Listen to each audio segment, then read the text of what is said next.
During his Friday evening address, President Yoweri Museveni partially eased the 42-day lockdown, with a number of sectors allowed to operate, but with strict observance to standard operating procedures.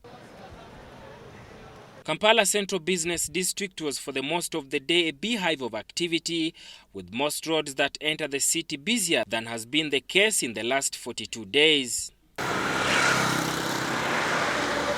Boda riders were among the happiest over the easing of the 42-day lockdown. In the city, yesterday, I clapped my hand and my wife said, "What are you doing?" I said that I'm just very happy about how this thing is happened to me. Because these 42 days, it was like, I don't know, this fighting, like you're fighting with the Golola. Musanyufu nnyo nga omukulembeze atandika okwogera ssaawa 2. Ninga nze nira kimu kalima akange mu butuufu nzira ku mini price sidda ku mini price. Naye muzeeyi bwe yagambye nti n'ababodaboda tudde tutika omuntu era ne wano ndeesewo omuntu ne ndaba nga obulamu bwange bulinganga ekimera ekifukiriddwa amazzi oba ekifunye enkuba. Being the first day of the partial reopening, most shops, business premises are yet to open, but the city is beaming with anxious people. Naye twali tuzze okukola, President yatugambye okukola ne tujja lukedde tuzze tukole naye ab'oluguudo batulemesezza. Batugamba bagenda kuggulawo Lwakubiri. Bwe yayogedde eggulo ku Lwokutaano ekiro abantu tebaali bakkiriza kujja wano mu kikuubo leero ku Lwomukaaga ne ku Sande. Yali badde abagamba nti mujje ku Mande nga bamaze okweteekateeka bamaze okukola ebintu ebirungi. Naye nga embeera kusinziira etubadde tugisuubira tennaba kubeera nkyamufu okusinziira nga ekibadde mabega nekibadde tusuubira okubeerawo olwaleero.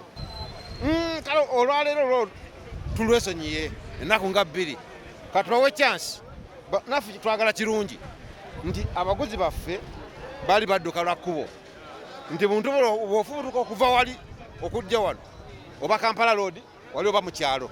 However, according to Ashwin Kiran, a businessman in Kampala, the 7 p.m. curfew may not be practical and requests the government for an extension up to at least 9 p.m. I think all the measures he took are quite wise, except my only concern is that opening up the public transport and private vehicles on the roads. The 7 o'clock curfew starting time might not serve the purpose, because there will be a lot of traffic jams. People will leave offices early, and so there will be a lot of traffic jams, and people might not be able to make it.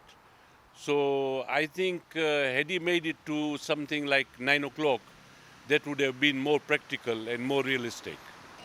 This being the first day of the partial reopening of the lockdown, most businesses, to be specific here in downtown Kampala, have remained closed, but with the reasonable number of people turning up in the city.